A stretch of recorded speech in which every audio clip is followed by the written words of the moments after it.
Tomusun güneşli bir güni ýaşy bir çene baran çoği ağa, öz agtyjagyny hem ýanyna höwür edenip bir näçe menzil uzaklykdaky tebigy çeşmeden suw getirmäne ýola düşdi. Çeşmäniň suwundan gabyny dolduran goja öýe gaýtmany gyssanmady.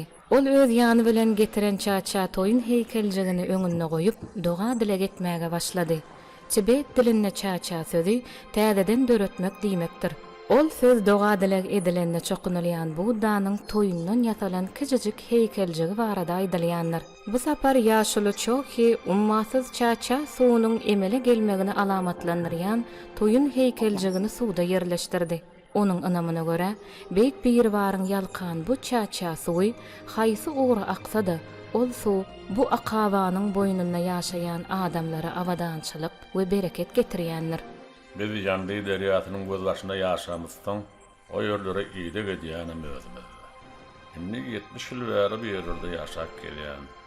Özüm hiç aşanan şerki welaýatlarda bolmasam-da, Ýandy derýasynyň boýnuna metken tutan ähli adamlaryň we haýwanlaryň sagdyn hem gurgun ýaşamagyna hemişe umyt baglaýar.